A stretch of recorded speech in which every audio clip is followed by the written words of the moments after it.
everything just collapsing in front of my eyes and realizing it's like, okay, maybe you don't know everything. My name is Jaume. Jaume is James in Catalan. I grew up in Catalonia in the Pyrenees in a small town north of Barcelona. It's about 70 miles north, very close to the border with France. And yeah, as a kid, I studied music. I played piano. I was singing in a choir as well. So there was like a connection with music at that time. I didn't know anything about acoustics at the time. And when I was 18, I moved to Barcelona and started my engineering studies at the Polytechnical University of Catalonia.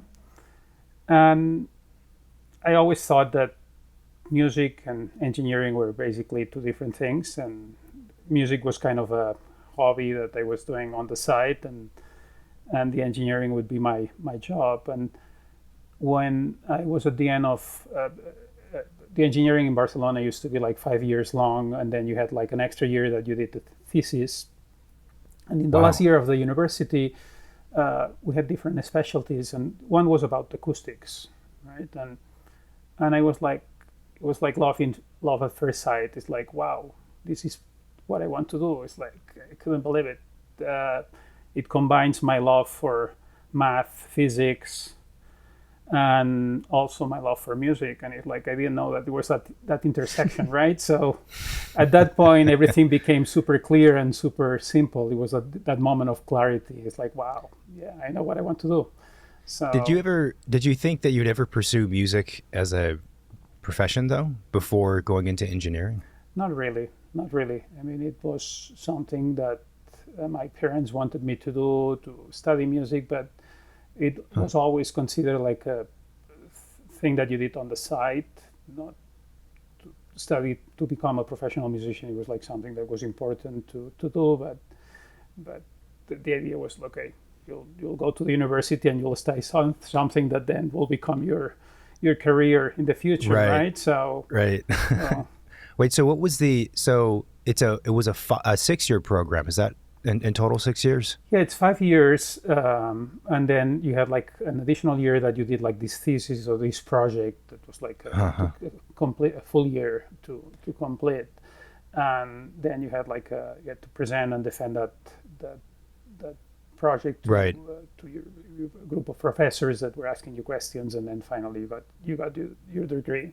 So actually, when I got to the last year, the university, and I found what I wanted to do, I started working with a professor of acoustics at the university, and it took a little bit longer than a year to finish my project because I was just doing what I really loved, and at that point, the project felt that it was really not important to do the thesis, but anyway, eventually I finalized my thesis and I presented and I got my degree, but yeah, I mean, as soon as I found what I wanted to do, it's like, okay, I was like, I really want to do this right away. Yeah. So did you have to stay in school after that 6 year to study more the acoustics, or like how does that work? You could, but actually, I mean, I was very lucky. I worked with this professor for about half a year, and after that, I was lucky enough to start working with one of the lead acousticians in Europe. His name was Higini Arau, and he was based in Barcelona, and he was doing all the top concert halls and opera houses in Spain, in Catalonia, in Southern Europe. And I started working with him, and he was my mentor. It was a very small office. It was basically 3 consultants there. He was the principal, and then I was like just working with him all the time and just going to all these fantastic projects and meeting with these great architects, and that's basically how I really learned the profession, like with this great mentor that's just shown me his approach to acoustics, right? After that, I've worked with other acousticians that have very different approaches, and that has been interesting, but yeah, I worked with Higini for 5 years, and that was kind of my master's in acoustics, right?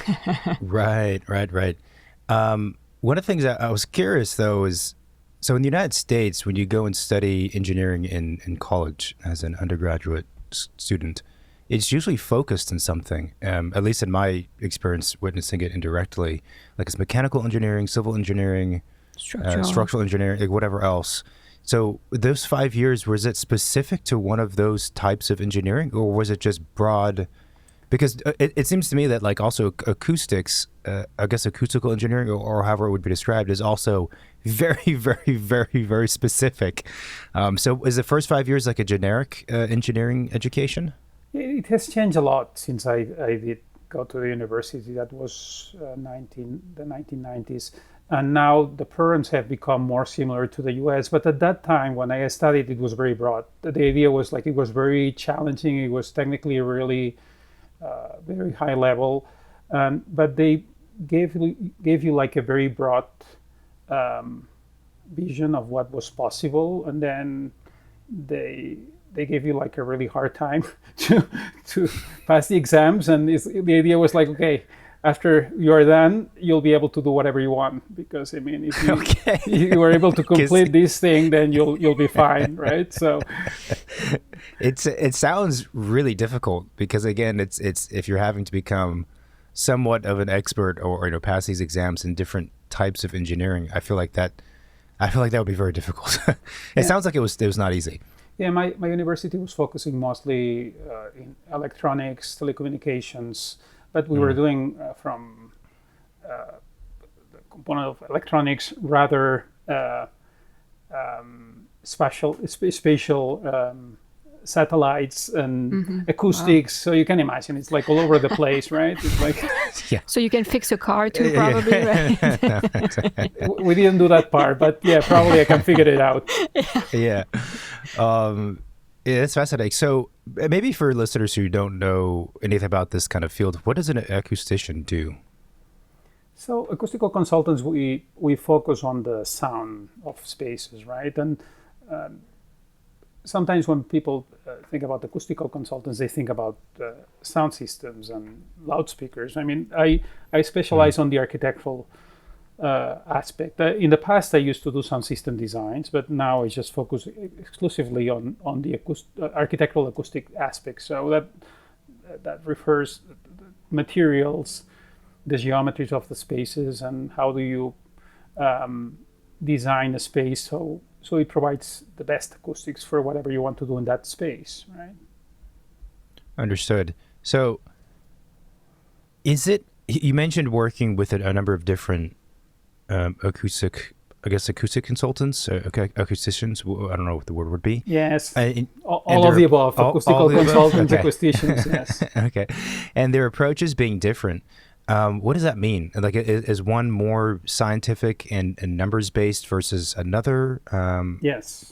Yeah, that's absolutely correct. I mean, when I was in Barcelona working with Higini Arau, he was a doctor in physics, right? So he really didn't have a background in music, and in general in Europe, it's kind of this approach. It's very scientific. We used to model everything, right? We had these computer models or even scale models of halls that we tested every single aspect of the sound inside the room. We calculated the isolation, the noise going through the mechanical system, but everything was scientific and a calculation and a number, right? And that was very comfortable. I mean, you're designing a space, a concert hall, and you know that the reverberation time, that's the time that it takes for the sound to disappear when you start playing a note. So in a concert hall, you usually want that to be about 2 seconds, right? So you do a calculation and you get to 1.98 or 2.05, you know that you're pretty close and that's going to be very good, right? So you feel very comfortable with numbers. And then when you complete the hall, you go there with microphones and loudspeakers and you measure everything and you find out if you got the 1.98 or the 2.05, but everything is very scientific. When I moved to the States, that was 2001, I thought that it would be even more scientific in the States, but I landed in a company that had like a very different approach, that it was coming from an area that, or an approach that was more subjective and more artistic. And it was less about the numbers and more about how does it sound. So I was telling them, yeah, I designed this space. And actually, I mean, after 5 years working in Barcelona with Arau, I felt that I knew everything, right? It usually happens with people after university.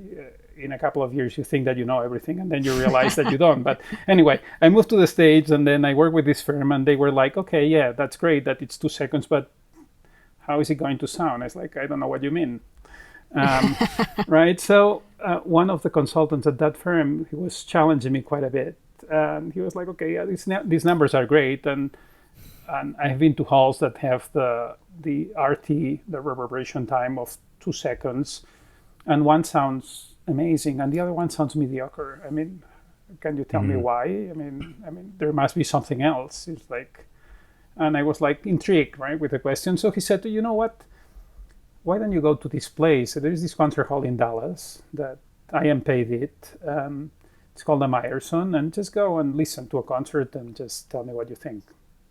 And I thought, okay, listen. I mean, I usually go and measure the hall. What do you mean? Okay, I'll go and see what happens, right? So I did go, and I do the typical thing that acousticians do when they go into a hall. I clap my hands, and it's like, okay, that's interesting. And I started knocking on walls, and it's like, wow, these walls are super heavy. It's like, that's... You sound like an architect. First thing we do is we start touching walls and looking at ceilings. You take your laser tool out of your pocket staring at and corners start of measuring. rooms. Yeah. Yeah, so it was like everything was wrong. It's like it was like the walls were like super heavy. It felt like it was like, I don't know, 24 inches of concrete. In Europe, we used to put some wood in the halls to provide a little bit of low frequency absorption and have a flat response. In that space, I didn't see any wood. I mean, I could see wood on stage, but I didn't see, the walls were like super massive. And then I was looking up, and it's like, wow, where is the ceiling? It's a different zip code. It's like the volume is completely wrong. And then I look over the stage, and they have this thing that is flying over the musicians that it looks like the Enterprise, right? It's like, what is that thing? And anyway, it's like, okay, I bought the ticket. You know what? I'll just sit here and see what happens. At least I'll understand what bad acoustics is, right? So I just sat down and see the orchestra coming in. It was the Dallas Symphony, and you could feel the sound, the energy of the audience just talking before the musicians came in. It's like, oh, that's interesting. It feels like pretty live. And actually, when I was going to that hall, I was like thinking, am I going to be able to understand what good acoustics is? Because I mean, I've always measured acoustics. I don't understand. Okay, whatever. It's like, probably I'll be able to hear something that tells me that it's good or bad. So anyway, I start and I hear this sound of the audience, and it's like, oh, that's kind of live and exciting. Okay, that's not bad. And sit down. The orchestra sits down and starts playing, and after 5 seconds, I have goosebumps. It's like, whoa. And I was like, wow, everything is wrong, but it sounds great, right? So, and at that point, I could see just in front of my eyes, I had this world that acoustics was very simple. They had these very solid foundations with these columns and this roof, and everything was very stable. And I could see everything just collapsing in front of my eyes and realizing it's like, okay, maybe you don't know everything yet, right? So that was quite something. And I mean, that's the important thing here of the story is like, even though I felt that maybe I couldn't tell I didn't know if I would be able to see or say if it was good acoustics or not, but I knew just immediately that there was something exceptional happening, right? They had this physical reaction to the sound. It's like, wow, everything disappeared, and I was all of a sudden connected with the musicians on stage, and everything else was gone. And I had this sound that was all over the place, surrounding me, but there was still clarity. I could hear all the details. It was super warm with all those massive walls. You could hear the double basses like in your body, and it was like, I don't know how to describe in words what I'm hearing, but it's like having a an exceptional wine. Maybe you don't know about wines, but you're drinking a good wine, and then it's like, wow, I don't know how to describe it. Like a sommelier that will talk about, I can taste raspberries and the oak and the terroir. But when you're drinking a good wine, you know that you are experiencing something exceptional. And the same thing happens with acoustics. You don't need to be an acoustical consultant or an expert to really, when you are in front of something exceptional, you know. No, you may not be able to describe what it is, but you know that something magical is happening. It's interesting. So none of the previous project that you had worked on in Europe, you were able to experience the acoustic once these were completed? No, I was just focusing on measuring things. I was measuring the reverberation, and it was perfect. I was measuring the clarity, and it was perfect. And the intelligibility and all these acoustical parameters, and just writing the report, comparing the measured data with the goals. And it was a very scientific thing. It was nothing about just sitting and just listening and deciding if it was good or not. But, I mean, and those halls were really good as well. I mean, they were good halls, but I was just thinking about the numbers. And it's funny because when I was in Europe, we had this project that the musicians were not happy with the sound on stage, and we had this meeting with the orchestra on stage, and we were discussing the sound, and it was like speaking different language, right? We were all speaking the same language, but we were talking about reverberation and clarity and stage support and all these acoustical parameters that acousticians have. And the musicians were like, oh, I'm the first violin and I cannot hear the woodwinds, right? And it's like, yeah, it's great that everything is perfect, but I still cannot hear the woodwinds, right? So, yeah. And then you realize that, okay, a combination between the scientific and the subjective is really important, because, I mean, there are things that acousticians calculate and measure that we cannot hear. And there are things that we hear that we don't know how to calculate yet, right? So there is this disconnect with things, right? And my feeling was that in Europe, especially, there was this very academic and scientific approach to acoustics. And in the States, there are many different approaches, but they landed in this school of thought that was it was the opposite extreme, right? They were doing some calculations, but it was mostly subjective and based on experience more than on calculations. Is that is the trend, let's say, in terms of being more scientific or subjective, does that still exist in the United States as being more subjective and Europe being more scientific, or lines being blurred, or is one becoming more popular than the other? You can still find acousticians that have these very different approaches. And maybe there was this company in New York called Artec that was the one that designed was the acoustician for the Meyerson and many other halls around the world. And they basically pioneered this approach that was more subjective and looking more at the historic references, okay, looking at the great concert halls from the 20th century or the 19th century and basing the designs on those designs rather than on computer models and creating new things that we didn't know if they would work or not.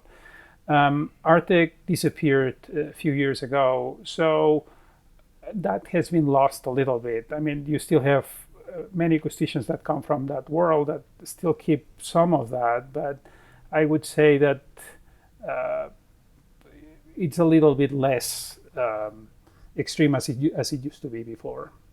Interesting. Yeah. So getting into the nuts and bolts, because I'm fascinated by all of this, on the scientific method and approach, what other things are you measuring aside from the reverberation time? Mm-hmm. Yeah, so go ahead.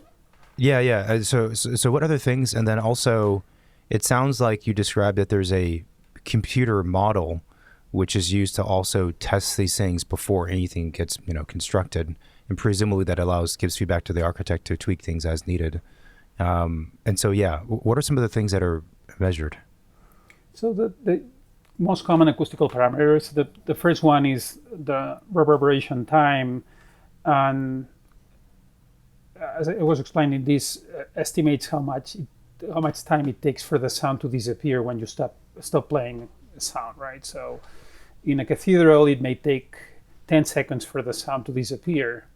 In a recording studio, it maybe takes half a second for the sound to die. And then we have what we call anechoic chambers, that the sound basically disappears immediately. So you don't have any echo, any reverberation. So that's the first one. That's very common. We have another one that it's called early decay time, and it looks at the decay of the sound in the first 10 decibels. So how quickly the sound decays at the beginning when you stop playing a note. So usually you want that decay to be similar to the reverberation time. You have halls that this initial decay is very fast, and then it doesn't sound as reverberant as you assume that it would be. We have another one that it's called clarity.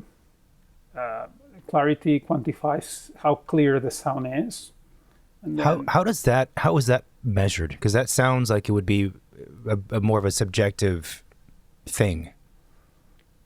So the clarity, when we talk about clarity, it could be also subjective component, right? When, for example, you have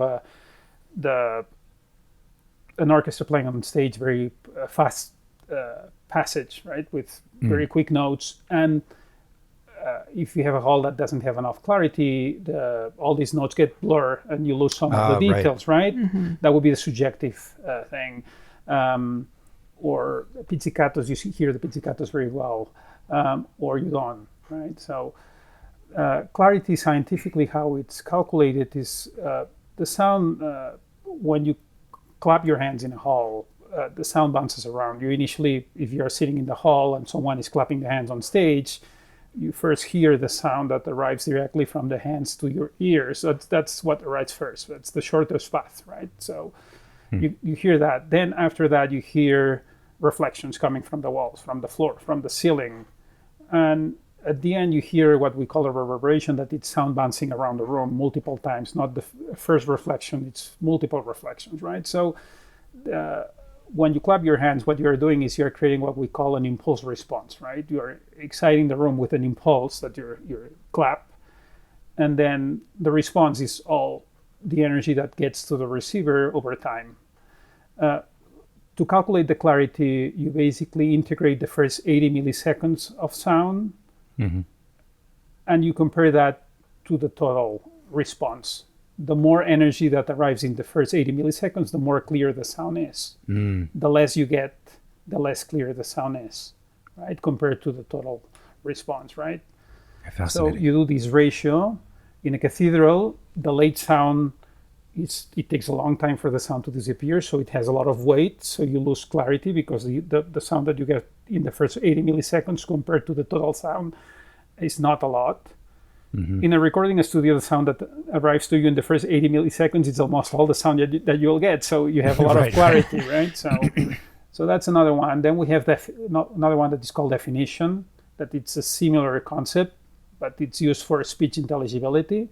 And instead of using the first 80 milliseconds, that's what you use for music, you use the first 50 milliseconds. Okay? 15? 50, 50. 50, okay. Yeah.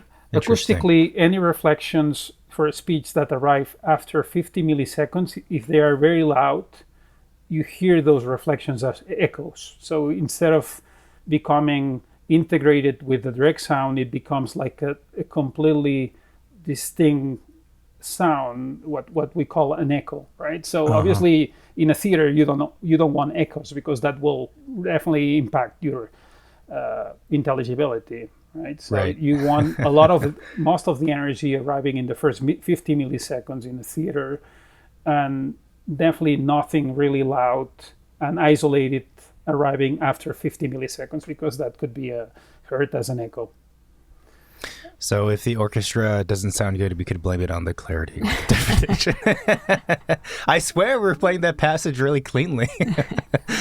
I mean, it depends on what you like, right? I like halls that are clear but not too clear, right? You may like halls that the sound is much more transparent and clear, that you hear all the voices very well, and you hear all the different instruments coming from specific areas very well and isolated.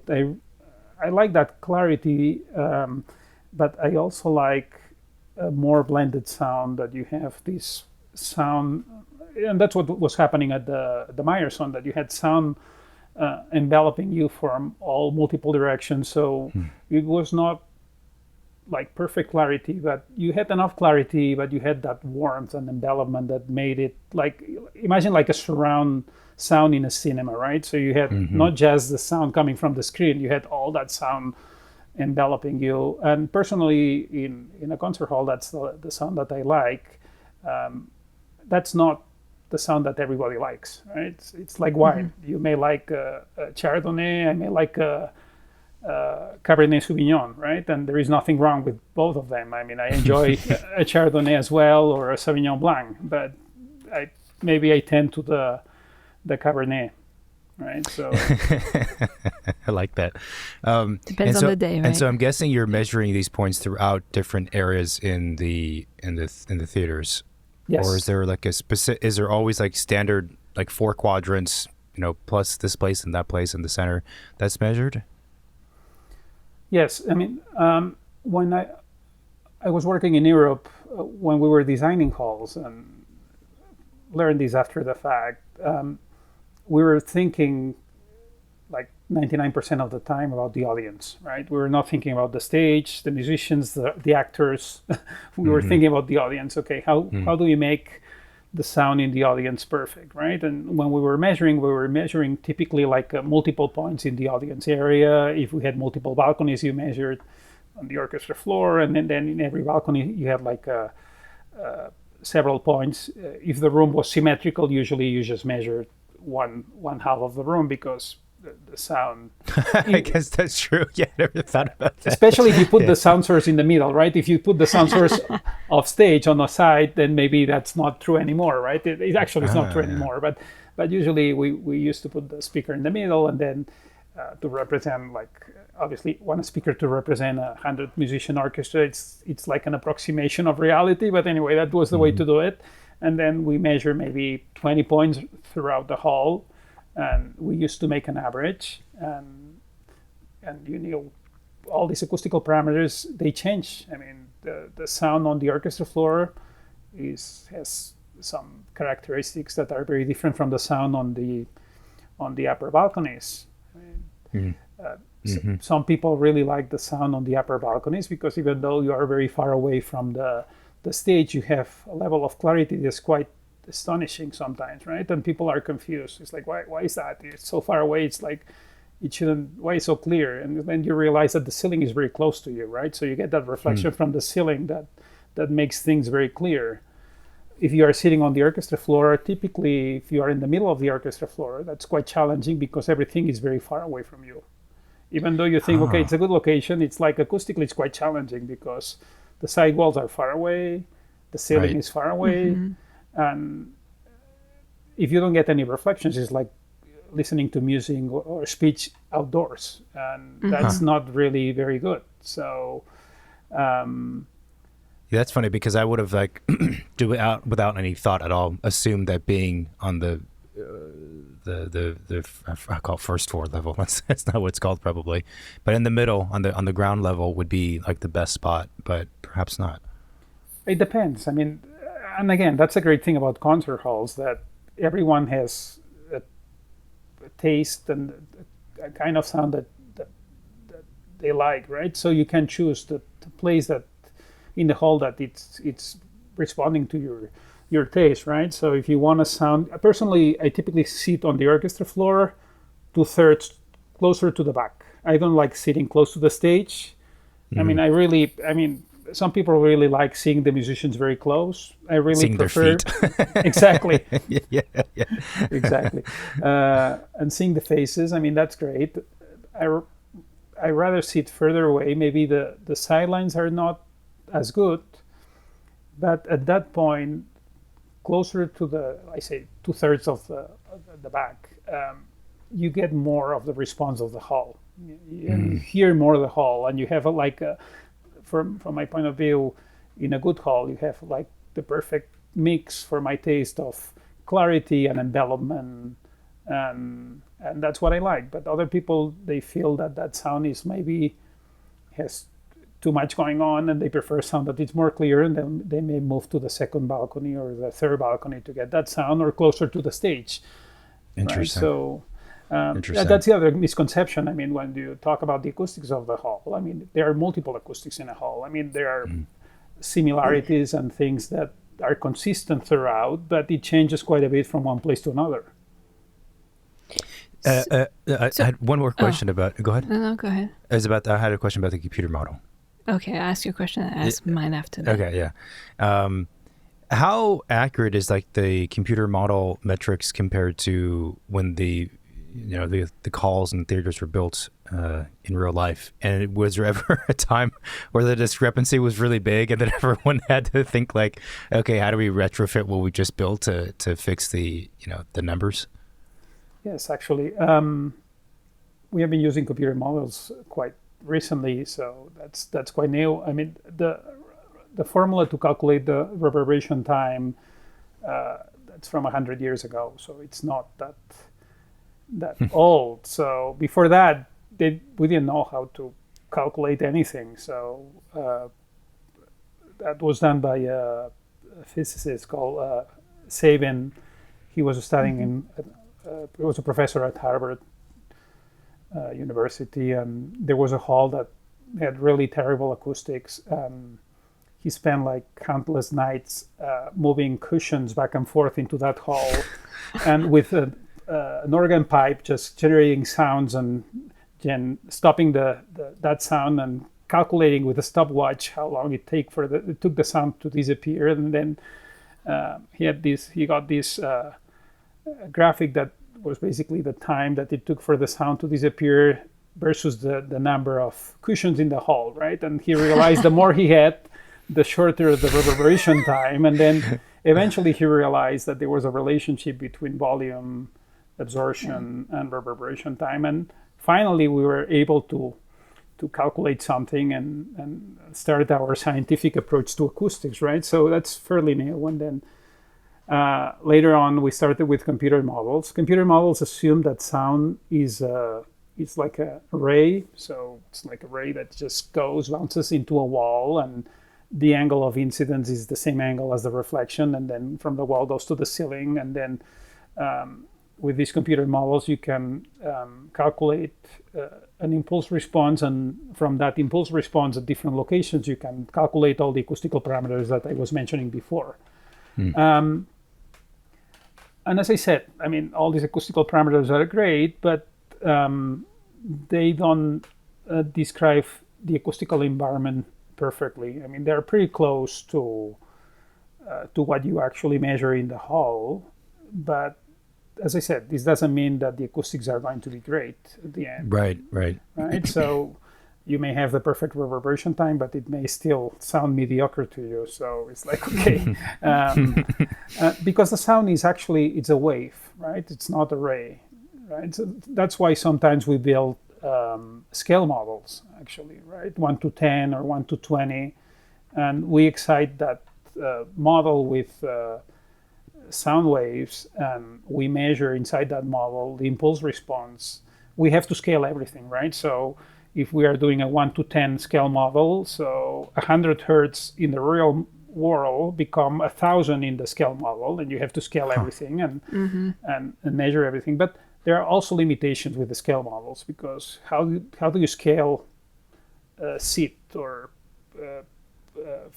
a curtain into something in the model, right? So, and you also have the air absorption that absorbs high frequencies very well. So when you go to 4,000 hertz in the model, that doesn't really behave the same way that 400 hertz in reality. So there are always limitations with all these things. They help you figure out how to design the hall and help the architect explore different things. But it's important to use also your intuition. You know that certain things, maybe the model tells you that this is going to work, but your intuition, you have seen other halls that have been done that way and they don't work, and you understand why they don't work, but the computer still says that it works.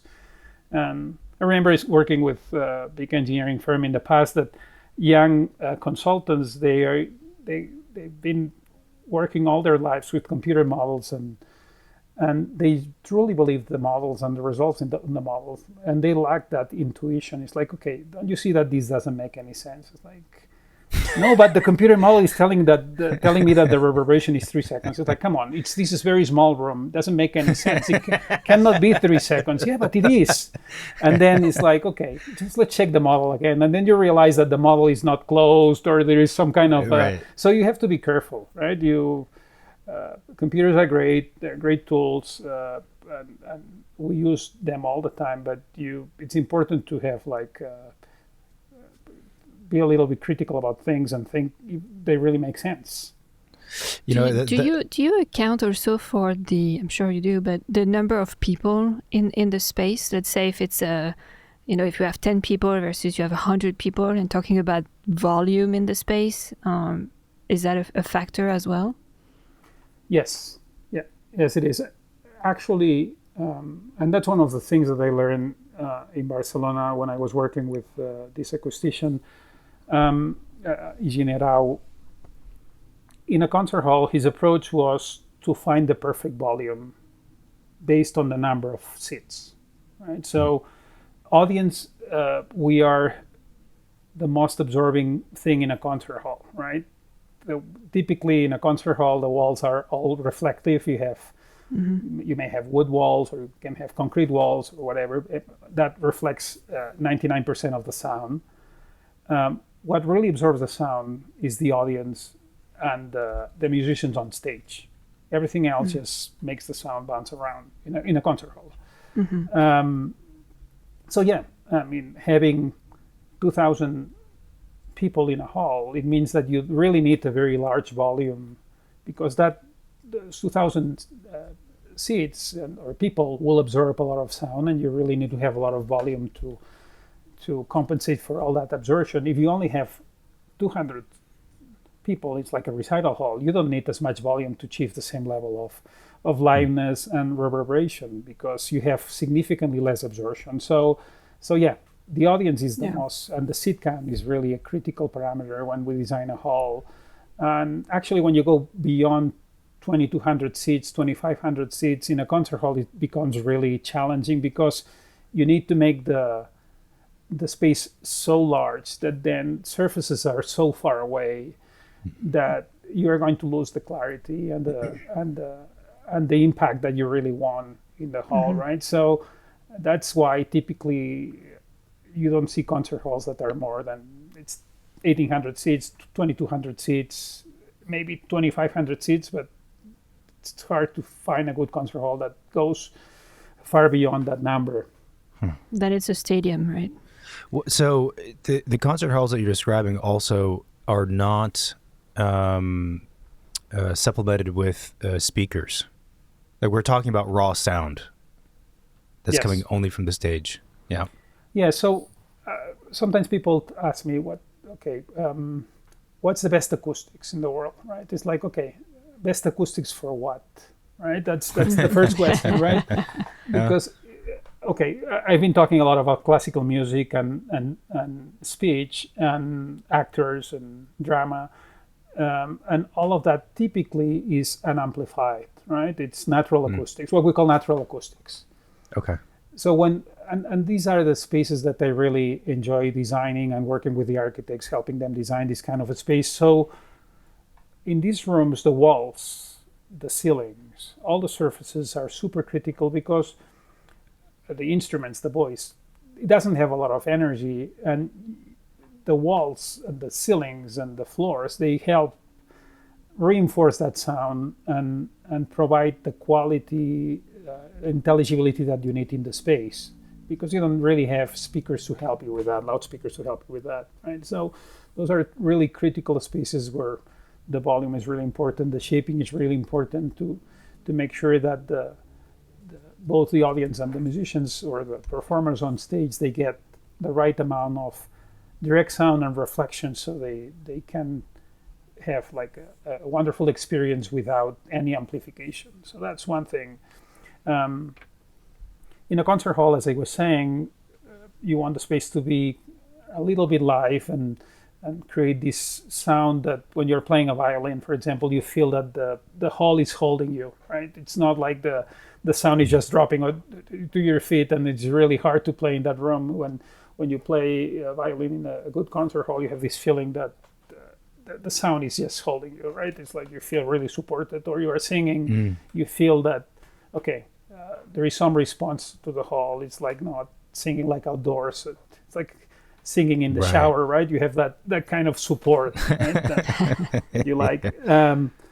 Then for drama, you need less reverberation, and you want more definition and clarity, right? You want the response to the sound to decay more quickly and get a lot of sound to the audience very quickly, so you have a lot of energy before these 50 milliseconds, right? So without any amplification, you can understand every single word in the space, right? I mean, that's less common nowadays. You see a lot of performances in theater that they use wireless microphones and amplification, but that's a different story. So when you use amplification, that's a different story. I mean, usually the hall is your enemy in that case, because you already have the speakers. You can put them in the right places to cover the audience very well, and also the stage very well. So you really don't need the walls. You don't really need the ceiling. Actually, the ceiling is just creating, or the walls are just creating noise and destroying the clarity that you want. So in that case, you want the room to go away, right? You want you don't need the room. It's like it could be a problem. You go into a space that they do like a very loud Marina. They do like a very loud rock concert.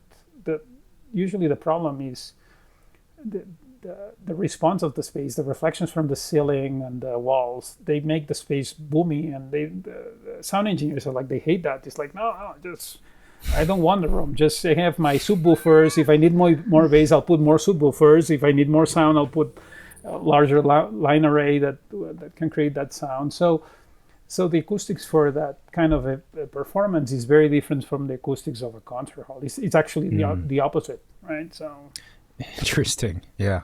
I'm very curious about the more subjective method that you were describing before. Like, if the first one is more measured and based on computer models, how does this more subjective methods work if you don't rely on that? Yeah, and how do you plan? Like, do you join the project when the room is already built and you kind of like put cushions here and there, like make it that way? Like, what's the process? You have to redesign the room. I'm sorry, it doesn't sound good. No, with a subjective approach, basically, I mean, you can actually apply that methodology once you have enough experience and you have been to many halls and many theaters in the world, and you really start to understand what's the relationship between architecture and sound, right? I mean, now, after all these years, when I go into a hall, before even I hear someone speaking or an orchestra playing, I imagine how it's going to sound, just looking at the architecture, right? Mm-hmm. So when you do this more subjective approach, that's how you help the architect to design the hall. You basically base all your recommendations in your experiences, and you know what works, what doesn't work. You know that the shoebox hall creates a sound that is very enveloping, with a very high density of reflections that make the sound really full. And if you have a fan-shaped room, you know that kind of room pushes the sound towards the back, and it sounds like very frontal in your face. It's not enveloping, but that's a good sound, for example, for a venue, for amplified sound. And you make your recommendations based on your experience. Obviously, when you start, you don't have that experience, and many acousticians, if they follow the scientific approach, they don't have spent the time listening to the sound and developing that subjective knowledge, right? That would allow them. Everything needs to be based on a model that you do.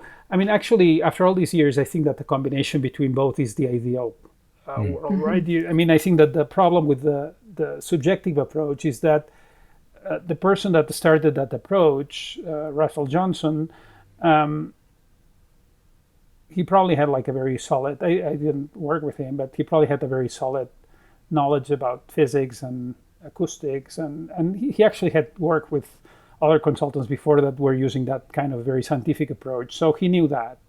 And then he started the subjective approach, and all the recommendations that he was making and all the things that he was learning along the way, I'm sure that it was very logic and it had it made a lot of sense. But some of those recommendations were passed to other consultants that were working with him, that maybe they didn't understand where that recommendation was coming from, right? So, and in my experience, we ended up with the most extreme of the recommendations, right? At the end, the consultants were recommending we need like a 24-inch wall, and it needs to be heavy concrete, otherwise it's going to be a disaster.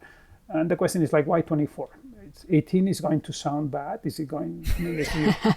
I mean, I'm sure that that 24-inch recommendation, Russell Johnson made that recommendation for a hall that maybe the conductor really felt really strongly about the sub bass and having like the 30 hertz really resonate in a special way. But some of those recommendations, I had the feeling that they were lost. The knowledge of why they were important, they were lost. So I think it's important that you don't forget about the physics, and there is some correlation between the subjective and the objective approach.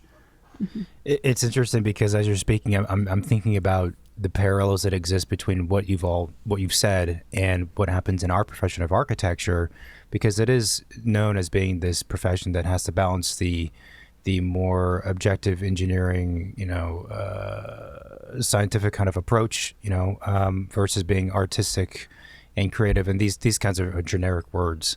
And it is both things for sure. And I think that sometimes for some architects or younger architects, it's like, to your earlier point, it's easy to rely on clearly quantifiable data and metrics and calculations and things, and checklists of things to secure yourself and say, okay, I've done all that stuff. I've done items 1 through 10. It must be a good design. And of course, in architecture, that's not how it works. You could do 1 through 10, or if the list is 100 things, you could do all the 100 things correct, but it doesn't necessarily mean that the cake is good because you have all the ingredients there. So it's really interesting to hear you describe all of these things. Yeah, I'm just thinking about that, and just going back to the computer modeling. We design all these halls in the 60s, 70s, 80s, 90s. I mean, with all this technology that got better and better, and we tried all these different things using models and different parameters, and we failed miserably. So we learned a lot as acoustical consultants during that period of time. For example, we have the Philharmonic Hall in New York that was built in the 60s, and it was like a big failure. And it had the best acoustician in the world working that project. And through that process, we learned that certain things that we thought that were true were not true, actually. I mean, it was like a pretty expensive lesson.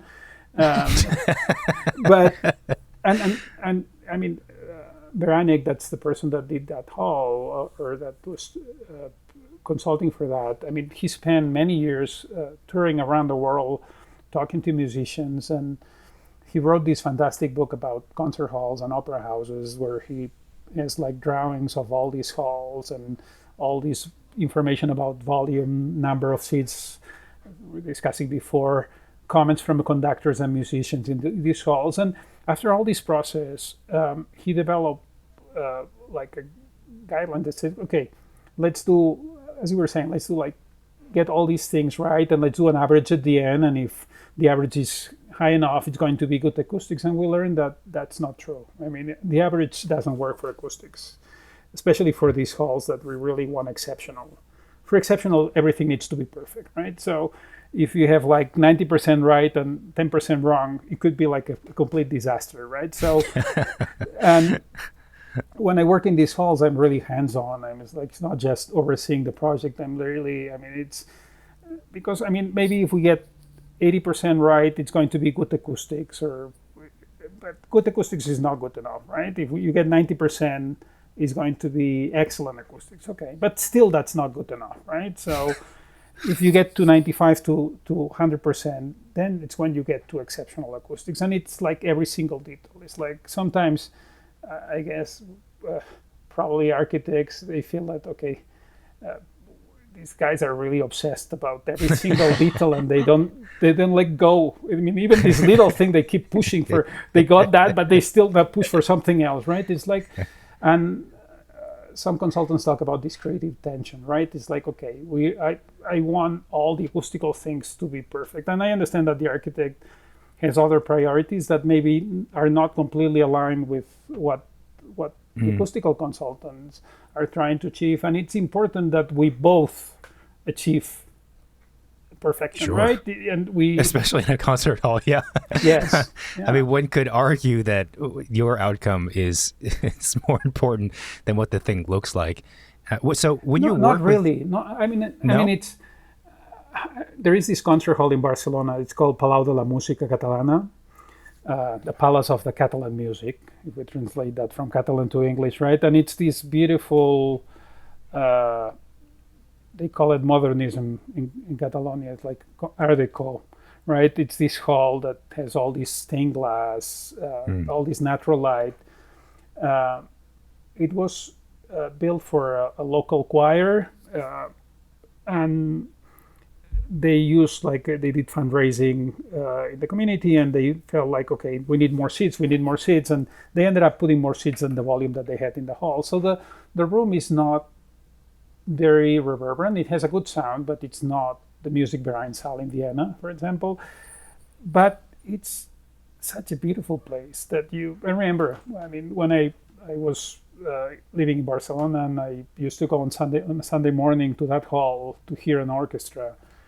It was like, I mean, I'm going to say something that I'm going to regret. It's like, who cares about the acoustics, right? It's so beautiful. It's like, right. It's like, it was like something exceptional, right? It's like what I was saying about the wine before. It's like you feel that there was something, that light filtering through the windows, and that all the audience, all the faces, is like, okay, the acoustics got you to maybe 80%, but then the architecture made the experience got to the level of exceptional, right? So if we ever work together, I'm going to recite this story to you. I'm going to keep pushing for 100% perfect, right?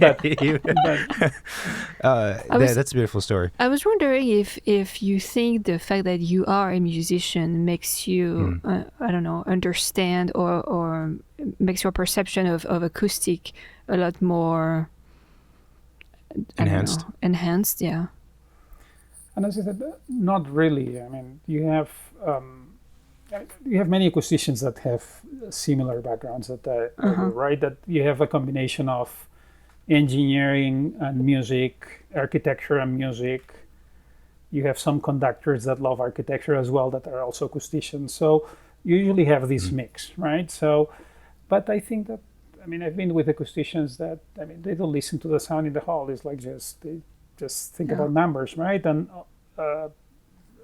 people that are not acousticians and not musicians that really think about sound in a very interesting way, and they'll use a completely different terminology than the one that I use, but it's very interesting how the insight that they have on sound, and yeah. So I don't think that, I mean, it's being a musician and having that understanding definitely brings something else to the mix, but I mean, I don't think that's the absolute thing that you need to really understand sound.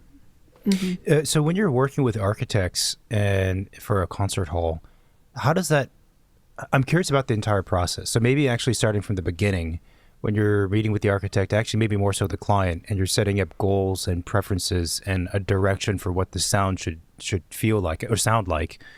How does that conversation go? Does the client have, because it's hard to like we face the same thing in our profession, right? Which is more visual than it is about sound, but it's hard to use words and understand what those words mean from one person to another. So in our case, someone says, I like modern. Like, okay, well, what the heck does that mean? Because it means 100 different things, you know, or I don't know if someone's saying, I like, you know, warm sounding acoustics. Well, what does that mean exactly?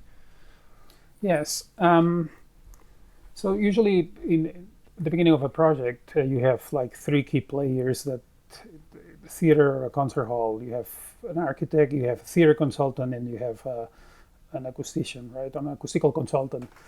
And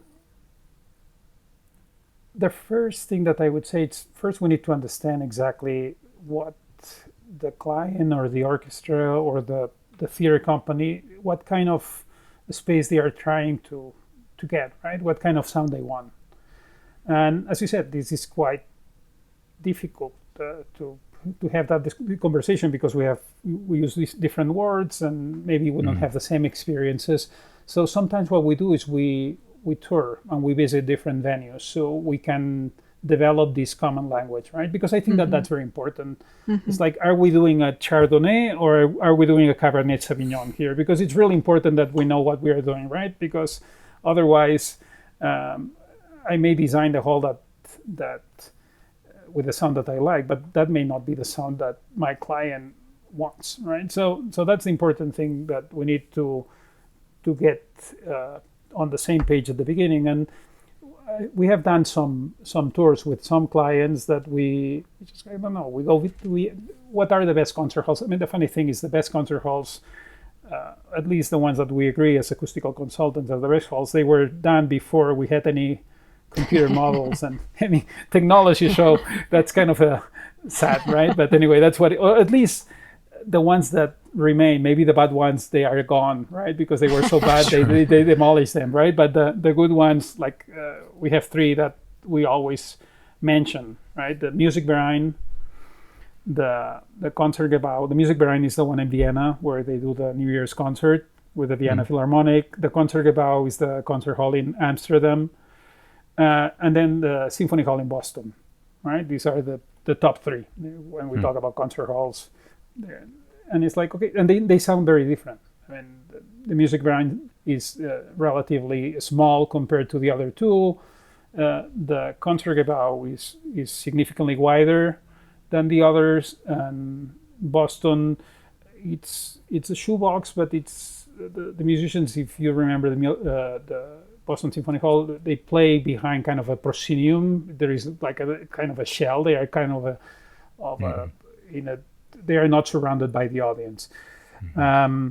So we can go to these halls and understand, okay, this is Concertgebouw. When we talk about the Concertgebouw, this is what we talk about. We talk about this big, majestic sound that sounds fantastic for Mahler, for this kind of music, but maybe doesn't have the clarity that you'll have, that you would like to have for a classical performance. It still sounds very good, but it's maybe not the best option. Then you go to Vienna, and then it's like just a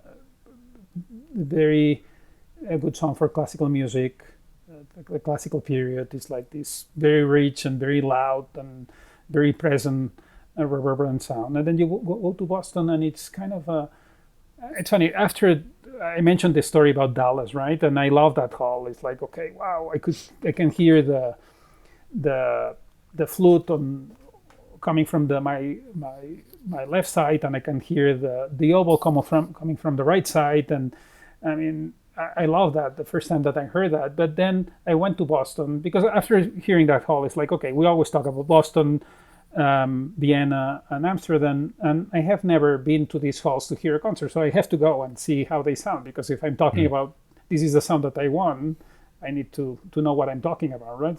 So when I went to Boston has this sound that it's reverberant, it's enveloping, but the flute stays on stage, and the oboe is on stage, still enveloping, but it's subtle. It's just the right amount of envelopment. So it's just very, very, very subtle. I still like Dallas, but Dallas is like, it's on steroids, right? You have like the extreme, it's like super, super extreme, right? So it's like, okay, maybe I like that, but I like musicians to stay on stage and not have like things just flying around, moving around my head, right? So that's that. So doing these tours with clients allow them to see the architecture, see the sidelines, experience a concert. And obviously the concert that you hear in Vienna is going to be different orchestra, different program than the one that you hear in Amsterdam. But you'll have a sense when we talk after the concert about what we experience, the kind of things that I'm talking about become much more clear. And it may be like, Jaume, yeah, that's great that you like this sound, but we find that this is too doesn't have enough clarity, or it's maybe too bright or too loud or whatever. So that's very important when you can do that kind of a trip and tour and visit all these spaces and develop this common language with the architect, theory consultant, and also see the implications of sidelines, right? You have a space that has very steep sidelines, you'll see things very well, you may feel very close to the architecture, but the sound also changes. All of a sudden, things become less enveloping and more clear. It's like the sound that's the sound that you want. You have all these vineyard-style halls that are becoming very common and very popular throughout the world. They have a very particular sound. So is this the sound that you like, and the sound that will serve your orchestra very well? And if that's the one that does that, then it's the kind of the hall that you need to design. I think about acousticians a little bit like or about myself a little bit like an instrument maker. Now, right? The hall is the instrument now, and I'm working with the architect to make this instrument create that sound that we talk to the client at the beginning, and that you cannot do that with a computer model. I mean, you really need to think about, okay, you need these reflections that are coming from the balconies or from the ceiling, and the shapes that you need to develop, and you need things to not look acoustical. I think they need to be beautiful as well, right? When you go into a hall and it's like, what are all those things? I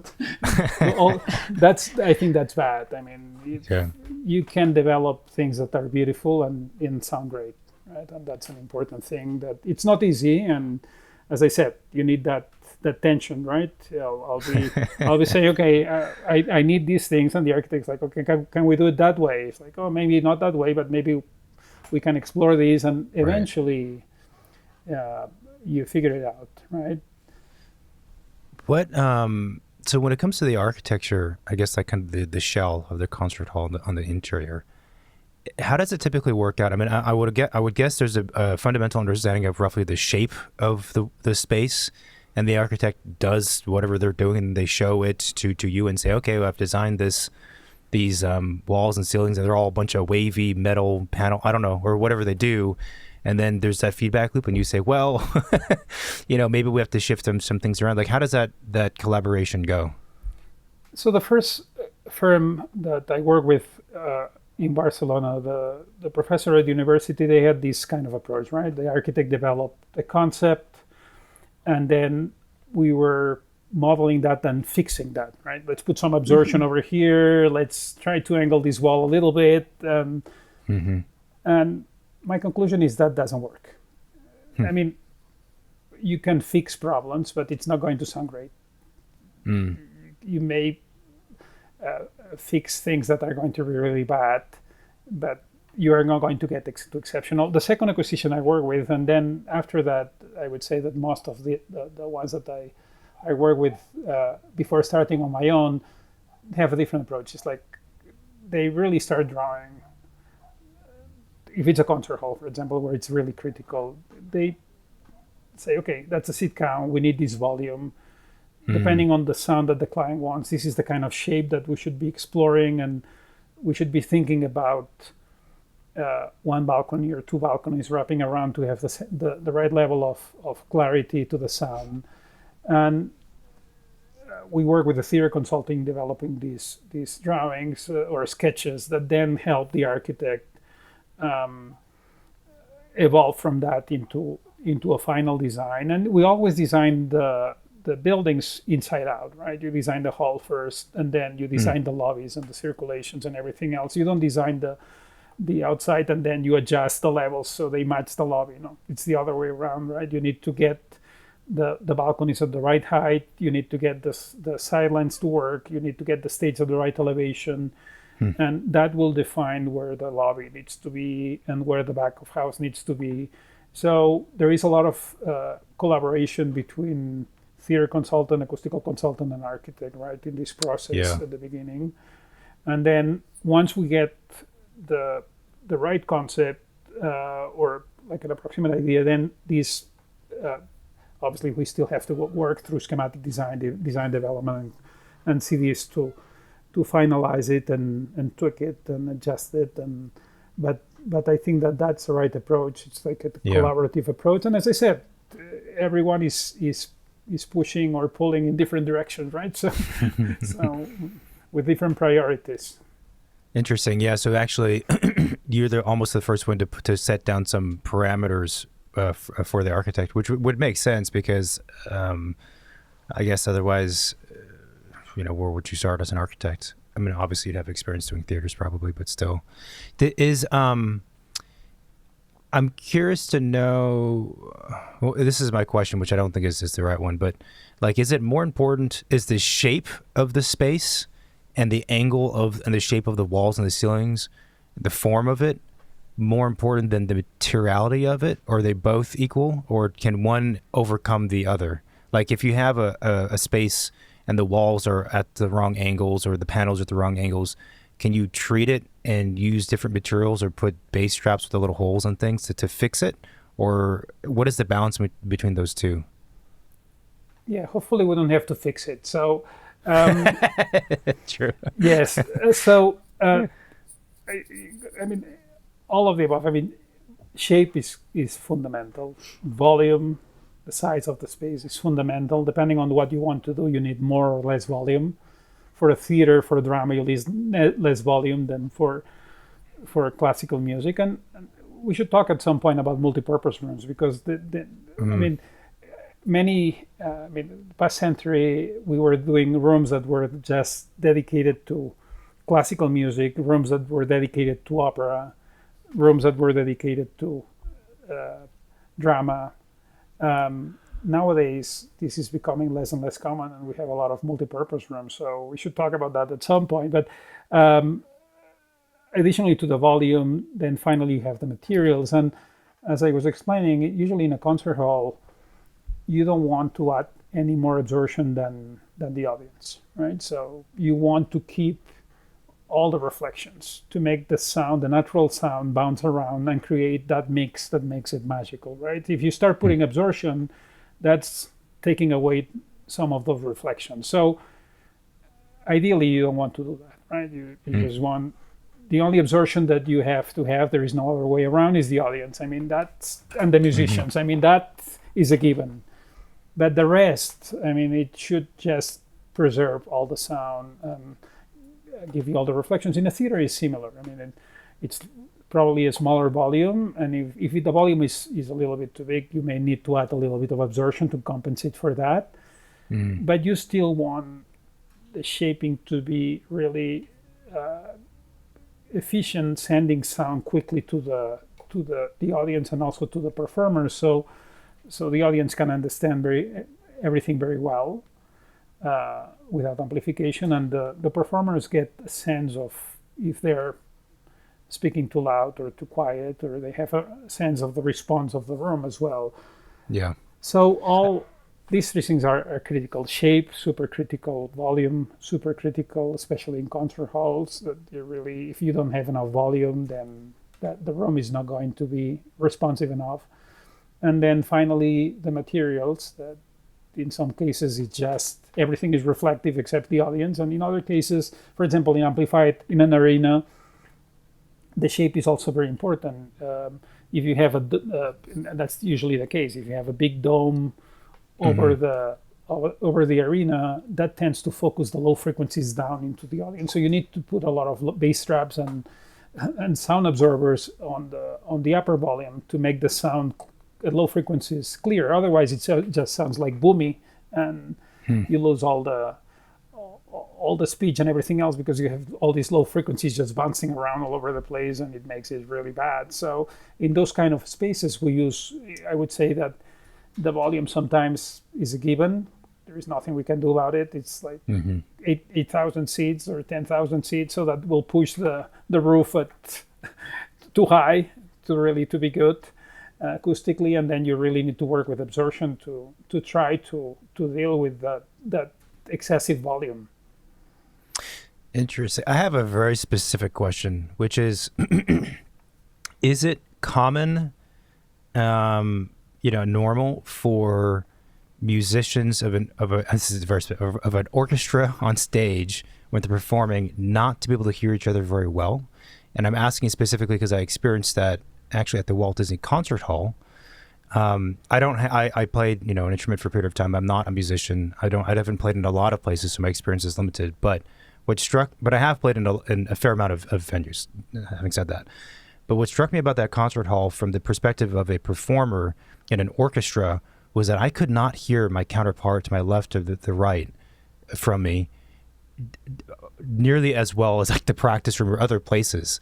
And it was jarring. It was actually frightening, right? Because of course, when you're in an orchestra, you expect the support from the rest of the orchestra with you, but when you can't hear them, it feels like you're playing by yourself, and then you start to wonder, am I the only one playing? Am I off by like a measure? What is happening here? But anyway, so is that like a common thing, or is that an anomaly? No, I would say it's very common. Stages interesting. are a really particular case of acoustics, and as I was mentioning before, when I was working in Barcelona, we were just focusing a lot with the audience and not thinking about the stage a lot. You need to keep sound. Some of the sound needs to go to the audience to provide the clarity and the impact and all of that. But you need to keep some reflections back for the musicians to be able to have the cross-stage communication and allow the first violin to hear the cellos on the other side, or the woodwinds further back. Usually you don't have problems with percussion and brass. You always hear them very well, right?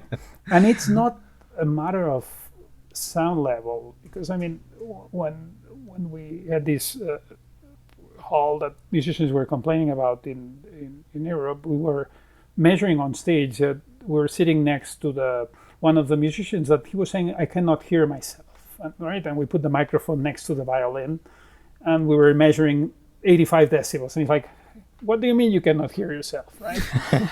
Right. And that could mean many things. And for example, in a stage, you really want reflections from the other side of the stage to come to you relatively quickly and loud enough so you hear musicians that are far away on the other side of the stage, cross communication, right? You don't want the sound that you're producing to be too loud, because if it's too loud, then you don't hear musicians that are too far away, right? Because that's masking whatever it's coming later. And at the same time, you want to hear some sound coming back from the hall. If you don't get any sound coming back from the hall, and that's very common, that happens in many halls, you don't know what the audience is hearing. You don't hear the mix of the orchestra sound, right? And I mean, if you are the Vienna Philharmonic and you have these amazing musicians, I mean, they don't care. I mean, they can play even in the middle of Central Park without any reflections, right? They are brave enough they don't hear the oboe that just plays one measure before you are supposed to start, but they just play right where they are supposed to play. But usually that's not the case, and you really rely on what you hear and the other sections of the orchestra. Not just looking at the conductor when the conductor tells you to just jump in. I mean, it's really scary when you don't hear things that you're supposed to hear, right? It's like, okay, you need to really, really be sure of yourself. It's like, okay, now. But big time. So yeah, the acoustics of the stage are really critical. I mean, there's the misconception with musicians that you really want the ceiling really low, right? I see many halls that they install these canopies and they lower the ceiling a lot, and they have the feeling that will help them hear themselves. That's actually not true. Really? what happens when you do that is that you usually hear yourselves quite well because you have this very strong reflection, but you don't hear anything else because that's so loud that then you don't hear the musicians that are further away. You don't hear the hall because that reflection is so weak in level that the initial reflection is so loud that that's the only thing that you hear. So I know it's scary, but the ceiling needs to go up. Yeah, and I've done these tuning exercises with orchestras that, and we can talk about tuning as well, that you actually adjust the architecture to get the right balance on stage and in the audience, right? And you change the architecture when you can change, for example, canopies, or you have surfaces around the stage that you can move or change the angles to really get to that balance and achieve those levels of cross communication that allow the orchestra to hear themselves very well. And I think that's very critical. If the orchestra cannot hear very well, then the performance is going to suffer because you are not going to be playing at ease. You're going to be in tension all the way through. And maybe the tension is good sometimes, but it's if you are scared all the time, also you can hear that in the sound. So. Yeah, I agree with that. I mean, there's definitely a level of, well, look just how good you are, and your confidence. But then there is definitely a gap. Like, what did you say? You said like, there's relying on yourself as a performer, and obviously you're staring at the conductor, which is a visual thing. Yeah. But then there's a gap between those things and then what you're hearing in the orchestra, and I feel like there's definitely very, very micro adjustments that are always being made when you're feeling yourselves as a group. And when you don't hear the other musician, it's a strange, because now you're missing the third or a piece of that feedback. It's a very strange experience. Yeah. For example, in a shoebox, I was talking about shoebox. Shoeboxes are kind of the traditional style of concert halls of the past, right? That they usually get this sound that is very blended because they have a lot of reflections back and forth. So you tend not to hear every single voice. You hear more. I mean, you hear the voices, but they are more blended. Mm-hmm. In a hall like Disney or Vineyard style, things are much more transparent. You hear every single voice, every single instrument, right? And some musicians describe that as being naked, right? That it's like you are really exposed, right? There is nowhere to. The sound doesn't hide any of the errors. You need to be very precise and very perfect, and obviously that the result is like a very special sound if you can really be that precise.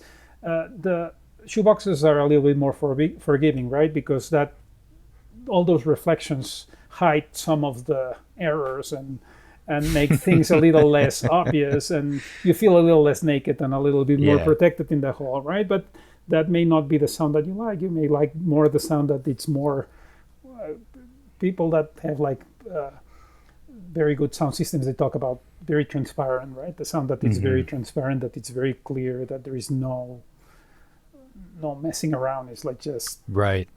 What you hear is what you get, right? Yeah. Well, I can say as a B- level musician, I prefer the sound to be mixed. So I am not naked. I don't want people hearing me.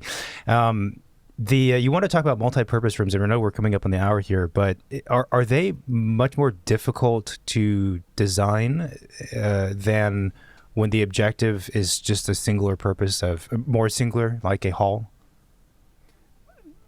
I mean, yes, they are. They are because, as I said, the acoustics that you need for, let's say, the typical multipurpose room needs to do the following.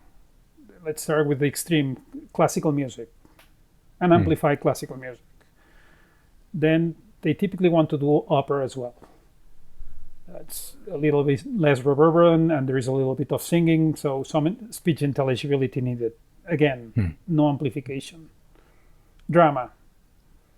And usually multipurpose halls, there is some amplification, but you may want the space to be responsive enough that you can do some speech without amplification. So that's next. Then usually you want to do conferences and things that are amplified. And then you want to bring touring events that do like loud amplified events in that space, or even you may want to do some cinema as well, right? So Wow, we're going yeah. from a room that needs to be very live and reverberant for classical music to a room that needs to be very controlled for loud amplified sound for a band playing on stage. And when I was designing these kind of rooms in Barcelona, we used to do like an average, like, okay, for classical music you need 2 seconds, and for speech, let's say that you need 1 second, so let's design something that is 1.5, right? And that was basically bad for everything, right? So just a compromise. Not bad, but was not the best, right? It was like a middle ground. It was like, it was not the, it was, it worked. It was like kind of the lower range for classical music, but it was not the best. And for speech, it was a little bit, it was still intelligible, but it was a little bit too reverberant. Currently, the multipurpose halls, they have a lot of adjustability. We have all halls that the basic thing is that you may have curtains or banners or elements that deploy when you need some absorption, right? That for classical music you may have all the walls being sound reflective, and then when you do something that is amplified, then you have all these elements that appear in front of the walls and cover all the surfaces with softwoods and around the stage as well. To provide that level of control. So that's one level of adjustability. There are halls that have adjustable volume. So you design the volume for opera, but then they have like additional volumes next to the concert hall with big doors that you can open. So when you do classical music, you just open those doors and you add additional volume to the space. So you increase the volume to the space, so it works great for classical music. And when you close the doors, then it's perfect for opera. And then you start adding some absorption for speech, and then you add a lot of absorption for amplified events. So that's what we do. We design halls that the architecture changes significantly to be able to accommodate this broad range of users. It's quite challenging. I mean, it's definitely easier to design a pure concert hall than designing a multi-purpose room that sounds great for all these things. But we are doing great halls that for example, we designed a hall in Mexico, in León, and one in Bogota that are currently, they're multi-purpose rooms, but they're currently being known as the best concert halls in those countries, in Mexico and Colombia. So you can do multi-purpose rooms that sound great. And in a multi-purpose room, in a concert hall, there is no stage house. The musicians and the audience are in the same volume. In a multipurpose room, there is always a proscenium. There is a stage house, so you can have theatrical performances and opera performances. And that's not what a concert hall typically is, right? So you need to add acoustical shells and elements to enclose the musicians in the stage when they're on stage, so the sound doesn't get lost in the stage house. So they're pretty complex spaces. Fascinating. All right, we're coming up on time. Our last question, which is kind of a little tradition, is what is your favorite building? And I guess in your case, maybe what is your favorite hall? It's a difficult question. I mentioned the Palau de la Música, and that's, I mean, I'm Catalan, so I mean, I'll be going home here, and that's a beautiful space that I really, I remember those concerts from 30 years ago, right? It's like, wow, they still remain in my head. So that's a very special place that I like. Buildings, so many buildings. I mean, one of the spaces that I'm really enjoying in New York, I don't know if you know it, it's called Park Avenue Armory. It's this big armory space.